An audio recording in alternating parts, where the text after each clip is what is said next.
السلام عليكم ورحمة الله وبركاته. ازيكم يا حبايبي، عاملين ايه؟ هنعمل النهارده القراقيش الفلاحي بطعم جميل وشكل مختلف. دي معانا كيلو دقيق اهو، واللهم صل عليك يا سيدنا النبي، ودول معلقتين هرميين سكر. انا طحنه السكر عندي في البيت. ودي معلقتين خميره، ودول معلقتين نشا، معلقتين هرميين كبار. نقلب المكونات الجافة مع بعض. ودول 3 معالق سمسم محمرة برضو على البوتاجاز في الطاسة.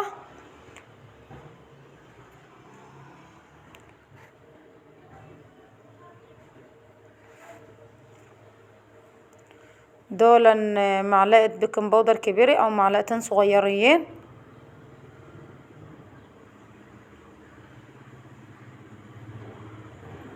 ودول 200 جرام سمنة و300 جرام زيت. لو حابة تحطي الزيت كله او السمنة كلها مفيش مشكلة، بس انا حاطة سمنة على زيت لان الزيت بينشف اكتر من السمنة. 300 جرام زيت و200 جرام سمنة، نص كيلو. يعني لو انت حابة ان انت تعملي كلها نص كيلو، يعني تحطي نص كيلو سمنة او نص كيلو زيت مفيش مشكلة، بس انا حاطة ميكس سمنة على زيت بيخلي طعمها جميل. ودي معلقة ملح، اخر حاجة كده معلقة ملح. هنعجن بقى المكونات كلها مع بعضها.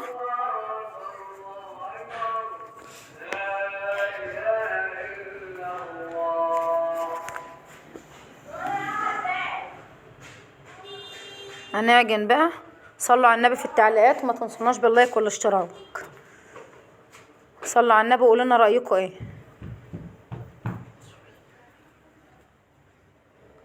انا ما حطيتش في المكونات دي لبن خالص لان اللبن بيطري. انا هحط من كوبايه لكوبايه ونص ميه حسب العجين ما يحتاج في ايدي.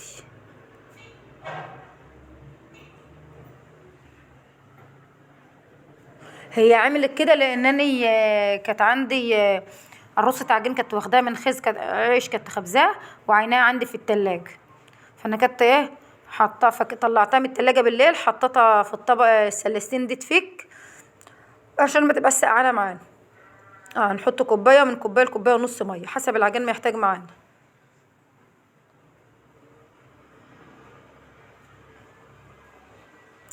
صلوا على النبي في التعليقات، ولو انت اول مره تتفرج علينا ما تنسناش باللايك والاشتراك.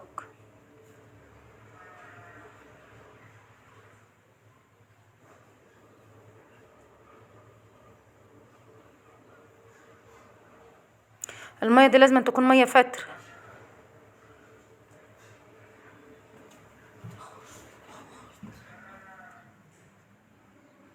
كده خلاص العجينه خلصت معانا. هنغطيها بقى بكيس عشان ما تلزقش في القماشه، وهنغطيها بقماشه. تشوفي اي حاجه عندك بقى تقيله تقومي مغطياها كمان، عشان الجو برد، او تولعي الفرن 5 دقايق وتطفيه وتقومي حطها في الفرن تقوم خمرانها معاك. هي كده خلاص خمرت اهي، والحاجه بتقرصها اهي.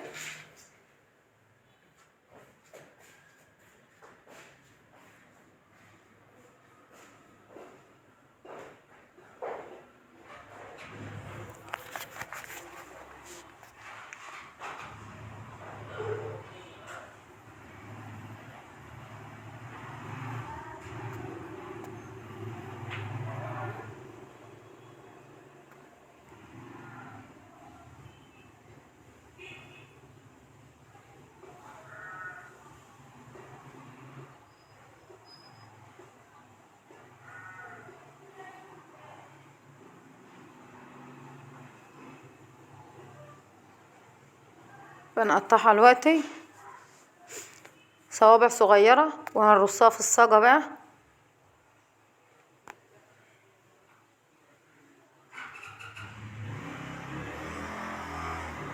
العجينه اللي طلعت دي هنرجع نشكلها تاني.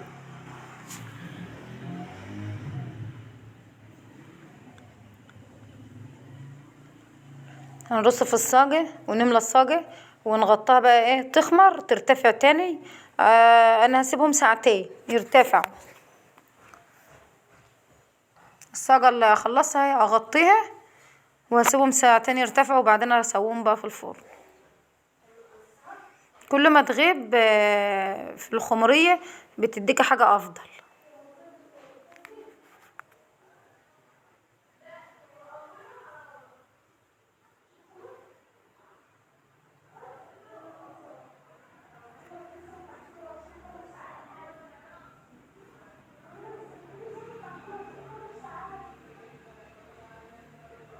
اه كده خلصنا الكمية كلها، كله اهو اترص في الصاجات.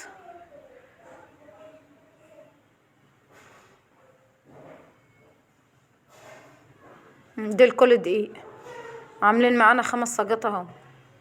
اه دي كده خلاص اتسوت في الفرن. قولوا لنا ايه رايكم.